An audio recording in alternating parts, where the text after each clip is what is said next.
Hi guys, welcome back to my YouTube channel Harshanvi creations. ఏడు కొండలవాడ Venkataramana Govinda Govinda. Already thumbnail చూస్తే అర్థమైంది అనుకుంటా. ఈ లాగ్ వచ్చేసి మా తిరుపతి దర్శనం గురించి. మేమైతే రీసెంట్గా తిరుపతి వెంకటేశ్వర స్వామి దర్శనం చేసుకోవడం జరిగింది. మాకు దర్శనం ఎలా జరిగింది అనేది ఈ వీడియోలో చెప్తాను. అండ్ మోరోవర్ ఇంకా తిరుపతి దర్శనం అయిన తర్వాత మనం తిరుమలలో ఇంకా ఏమేం ప్లేసెస్ విజిటింగ్ చేయొచ్చో ఈ వీడియోలో ఉంటుంది, తప్పకుండా చూడండి. ఈ తిరుపతికి వెంకటేశ్వర స్వామి ఎప్పుడైతే మనని తన దర్శనానికి పిలుస్తాడో అప్పుడు మాత్రమే వెళ్తాము. మనం ఎప్పటి నుంచో వెళ్ళాలి అనుకున్నామో అప్పుడు అస్సలు వెళ్ళాము. సో దేవుడైతే ఎప్పుడు మనకి దర్శనం ఇవ్వాలనుకుంటున్నాడో అప్పుడు మాత్రమే మనల్ని రప్పించుకుంటాడు. తిరుమల వెళ్ళాలంటే మనకైతే తప్పకుండా దర్శనం టికెట్ అయితే ఉండాలి. ఈ టికెట్స్ వచ్చేసి అయితే 300 టికెట్ అయినా ఉండాలి, లేదంటే సర్వదర్శనం టికెట్ అయినా ఉండాలి. సో మేమైతే 300 టికెట్ దర్శనానికి అయితే వెళ్ళాము. సో ఈ 300 టికెట్ వచ్చేసి మనకి టీటీడీ అఫీషియల్ వెబ్సైట్లో 3 months ముందే బుక్ చేసుకోవాలి. మేము అలాగే 300 టికెట్ ముందు బుక్ చేసుకున్నాము. అయితే కొండపైకి వెళ్ళాలంటే 2 నడక మార్గాలు ఉంటాయి, లేదంటే బస్ ఆర్ ఓన్ ట్రాన్స్పోర్ట్ అయితే అలిపిరి నుంచి డైరెక్ట్గా వెళ్ళిపోవచ్చు. అలిపిరి నుంచి వెళ్ళేటప్పుడు అయితే మనకి ఘాట్ రోడ్స్ అయితే ఉంటాయి, చూడడానికి అయితే చాలా బాగుంటాయి. ఆల్మోస్ట్ నాకు 8 years ఉన్నప్పుడు వెళ్ళాను తిరుపతి. మళ్ళీ ఇప్పుడు వెళ్ళాను రీసెంట్గా. మ్యారేజ్ అయిన తర్వాత అయితే ఫస్ట్ టైం వెళ్ళాము. సో మా పెద్ద బాబుకి ఇంకా మా చిన్న బాబుకి ఇంకా మా హస్బెండ్ అయితే తలనీలాలు ఇచ్చారు వెంకటేశ్వర స్వామికి. సో మాకు దర్శనం వచ్చేసి నైట్ 10 o'clock ఉంది. సో మార్నింగ్ అంతా టైం ఉంది కదా అని మేమైతే తిరుమలలో ఉన్న ఫస్ట్ విజిటింగ్ ప్లేసెస్కి అయితే వెళ్ళాము.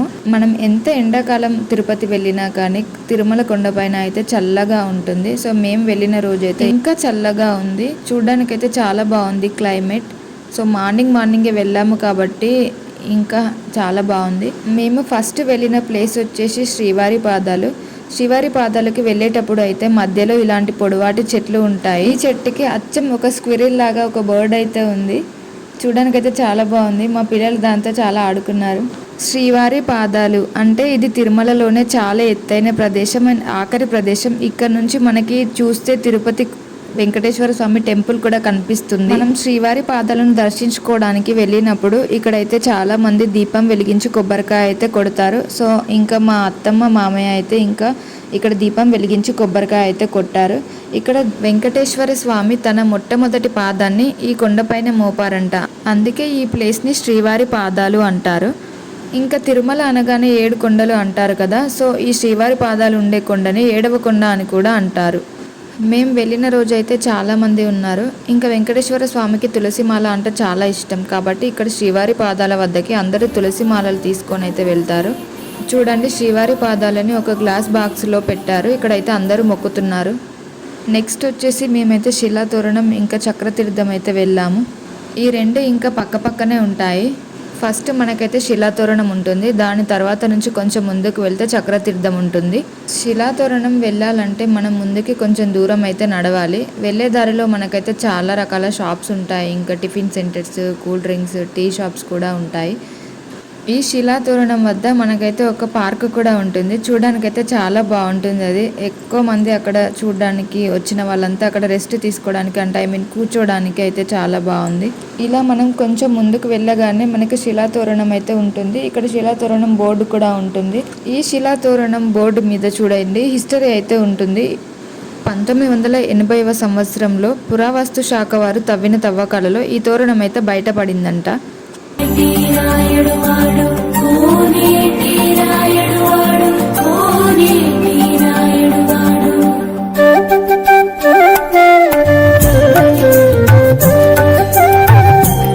వెంకటేశ్వర స్వామివారు తన 2వ పాదాన్ని ఇంకా ఈ శిలాతోరణం వద్ద మోపారని చెబుతారు.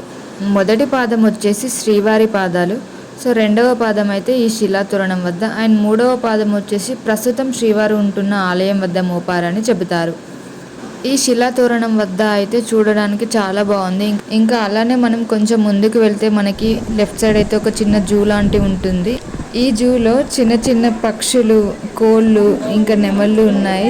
నెమళ్ళు అయితే చాలా బాగుంది చూడడానికి.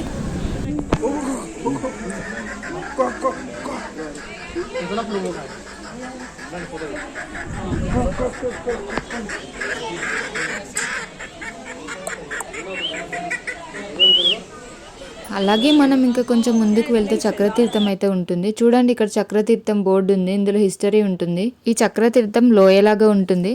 స్టెప్స్ అన్ని దిగుకుంటూ వెళ్ళాలి మనమైతే.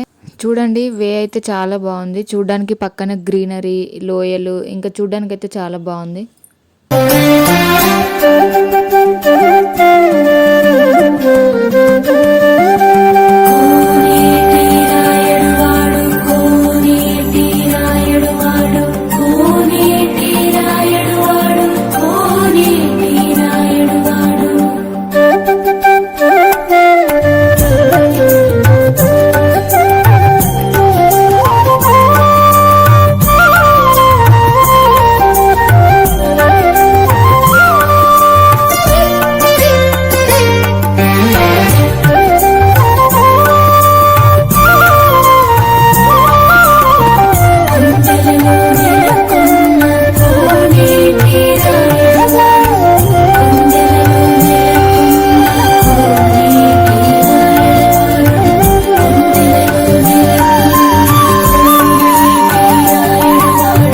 ఇక్కడ కనిపిస్తున్న వాటర్ చూడండి, దీన్నే చక్రతీర్థం అంటారు. ఈ చక్రతీర్థానికి ఒక హిస్టరీ అయితే ఉంది. అదేంటంటే పూర్వం శ్రీమన్నారాయణుడంట రాక్షసుల బారిన పడిన తన భక్తుని రక్షించడానికి ఇక్కడికి వచ్చినప్పుడు ఆ రాక్షసుని తన సుదర్శన చక్రంతో సంహరిస్తాడు. సంహరించిన తర్వాత తన సుదర్శన చక్రాన్ని అయితే ఈ వాటర్తో శుభ్రం చేస్తున్నప్పుడు తన సుదర్శన చక్రం చేజారి ఏర్పడిన ఈ తీర్థాన్ని చక్రతీర్థం అంటారు. చూడండి ఇక్కడ బండపైన సుదర్శన చక్రతీర్థం విగ్రహాలు ఇంకా నరసింహస్వామి విగ్రహం అయితే ఉంటుంది. పక్కన శివలింగం కూడా ఉంటుంది. చూడండి ఇక్కడ శిల్పాలు అయితే ఎంత బాగున్నాయో. మా పిల్లలు అయితే చాలా బాగా ఫొటోస్ దిగారు ఇక్కడ. ఇవైతే న్యాచురల్గా ఏర్పడిన శిల్పాలు.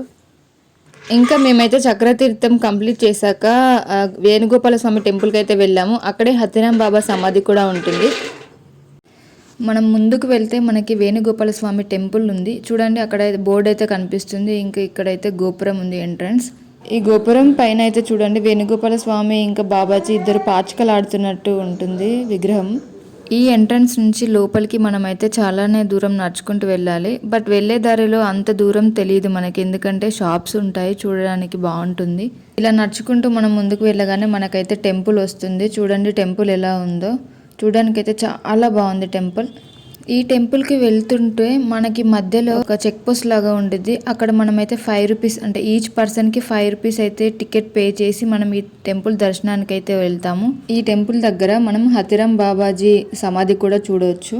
ఈ హతిరాం బాబాజీ ఎవరు అంటే ఉత్తర భారతదేశం నుంచి హతిరాం బాబాజీ 600 సంవత్సరాల క్రితం తిరుమలకు వచ్చి భక్తి శ్రద్ధలతో శ్రీవారిని పూజించేవాడు. ఇతని భక్తి శ్రద్ధలకు మెచ్చి శ్రీవారు అంటే వెంకటేశ్వర స్వామి తనతో పాచికలాడుతూ ఉండేవాడు. అప్పట్లో ఈ ప్రాంతాన్ని పాలించిన నవాబు ఇది కట్టుకథ అని తేల్చాలని బాబాజీని ఒక గదిలో పెట్టి ఆ గది నిండా చెరుకు గడ్డలు వేసి ఒక్క రాత్రిలో ఈ మొత్తం తినాలని ఆదేశించాడు. అప్పుడు ఈ బాబాజీ వెంకటేశ్వర స్వామిని ప్రార్థించాడు. అయితే వెంకటేశ్వర స్వామి ఏనుగు రూపంలో వచ్చి ఒక్క చెరుకు గడ్డ లేకుండా మొత్తం తినేశాడు. అప్పటి నుండి ఈ బాబాజీని తిరుమల ఆలయ ప్రధానాధికారిగా నియమించారు. ఈ ఆలయ సమీపంలో సీతారామాలయం నిర్మించారు. ఈ స్వామి ఏనుగు రూపంలో వచ్చాడు కనుక హతి అని, రామాలయం నిర్మించారు కనుక రామ్ అని బాబాజీకి అప్పటి నుంచి హతిరాం బాబాజీ అని పేరు. నెక్స్ట్ వచ్చేసి ఆకాశగంగ. చూడండి ఇదే ఆకాశగంగ గోపురం. ఇక్కడ నుంచి మనమైతే చాలా దూరం లోపలికి వెళ్ళాల్సి ఉంటుంది. చాలా లోపలికి ఒక లోయలాగా స్టెప్స్ దిగుతూ అయితే మనం వెళ్ళాలి. ఇక్కడ చూడండి ఎలా ఉందో. ఈ ఆకాశగంగ ఇలా ఇక్కడ ఎందుకు ఏర్పడిందంటే పూర్వము స్వామివారికి అభిషేకం చేయడాని కోసం 8 కిలోమీటర్ల పాటు నడుచుకుంటూ వెళ్ళి పాప వినాశం వద్ద నీళ్లు తీసుకొచ్చేవాడు ఈ తిరుమల నంబి. అలా ఒకరోజు నీళ్లను తెస్తున్నప్పుడు ఒక వేటవాడు వచ్చి చాలా దాహం వేస్తుంది, కొన్ని వాటర్ ఇవ్వమని అడుగుతాడు.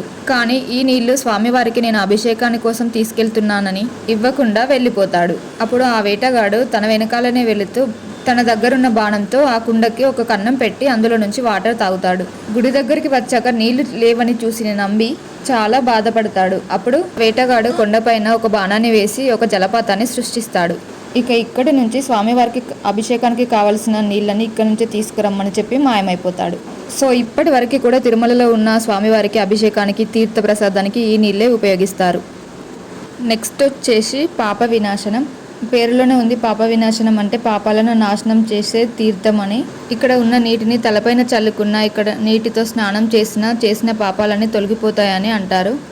అండ్ ఇంకా ఏంటంటే ఈ నీటిలో ఉండే ఔషధ గుణాల వల్ల మన దగ్గర ఉన్న అంటే ఎలాంటి జబ్బులైనా ఆరోగ్య సమస్యలు ఉన్నా తగ్గిపోతాయని భక్తుల నమ్మకం. ఈ టెంపుల్ దగ్గర ఇంకా గంగాదేవి అమ్మవారి ఆలయం కూడా ఉంటుంది, పక్కన డ్యామ్ కూడా ఉంటుంది. ఇవన్నీ దర్శనం చేసుకున్న తర్వాత మేమైతే డైరెక్ట్గా శ్రీవారి పుష్కరిణికి వెళ్ళాం. ఇందులో అందరం స్నానాలు చేసి పక్కనే ఉన్న వారాహి స్వామి వారిని దర్శనం చేసుకొని ఆ తర్వాత నైట్ 8 o'clock కల్లా మేము దర్శనానికి అయితే వెళ్ళాము. దర్శనం అయితే మాకు చాలా బాగా జరిగింది. ఆల్మోస్ట్ 3 hours అలా పట్టింది. మీరు కూడా వీలు చూసుకుని తప్పకుండా తిరుమల అయితే దర్శించండి. Thank you for watching. Please subscribe to my channel and do support me. Thank you.